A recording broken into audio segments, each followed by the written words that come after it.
আসসালামু আলাইকুম। রইমা 04 আরেকটি ব্লগে সবাইকে ওয়েলকাম। ভিডিও ভালো লাগলে পেজটাকে ফলো করবেন, চ্যানেলটাকে সাবস্ক্রাইব করবেন। বিকেলে হালকা পাতলা নাস্তা বানাচ্ছিলাম, মিষ্টি কুমড়ার বড়া। এটা কি কখনো খেয়েছেন? এটা খেতে কিন্তু ভীষণ মজা। আর এই তো আমি সুন্দর মতন ভেজে উঠিয়ে নিয়ে নেওয়ার পরে এখন আমি এই তো রেডি করছি। কোয়েল পাখির ডিমও আছে সাথে। আর এখানে আমার বাবার মাদ্রাসায় যাব, তাই এখানে কিছু কোয়েল পাখির ডিম আর মিষ্টি কুমড়ার বড়া নিয়ে নিলাম। আর এই তো একটা বাটির ভিতরে রেডি করে তারপরে আমিও রেডি হয়ে বাড়ি গেলাম বাবার মাদ্রাসার উদ্দেশ্যে।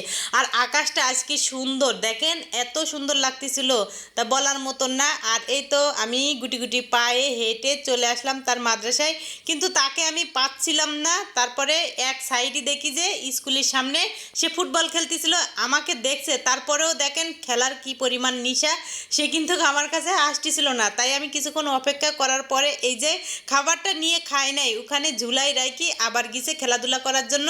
তার হাতে সময় নাই আমার সাথে কথা কওয়ার জন্য, তাই তাকে বিদায় দিয়ে তুই।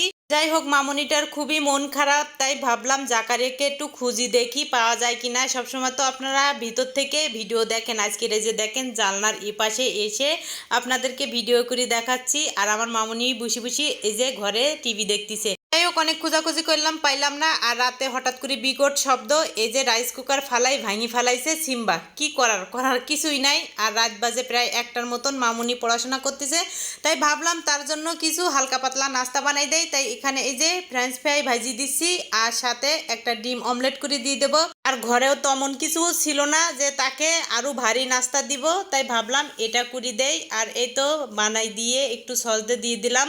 আর তার সাথে কিন্তু আমি বসিয়েছিলাম, যেহেতু পড়াশোনা করতেছিল, তাই জন্য ভাবলাম যে না, ওর সাথে একটু বসে থাকি।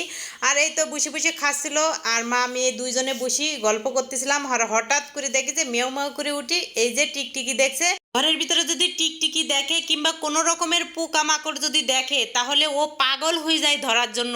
এই যে দেখেন সেই টিকটিকিটা নিচি পেরে এই যে মারার জন্য চেষ্টা করতেছে। আর ওই যে দেখেন লেজা ছিঁড়ে গেছে। তারপরে ওই জায়গাতে কিছুক্ষণ দুষ্টামি করে এখন আসছে আমার মামনির কাছে। এই যে তাকে আর এখন পড়তে দিবে না, এখানে বসে দুষ্টামি করতেছে বই খাতার ভিতর বসে। তাইও আমিও তার সাথে একটু দুষ্টামি করতেছিলাম যে তুমি এখান থেকে উঠো, মামনি পড়াশোনা করতেছে, তুমি এখানে ডিস্টার্ব করতেছো কেন লেগে।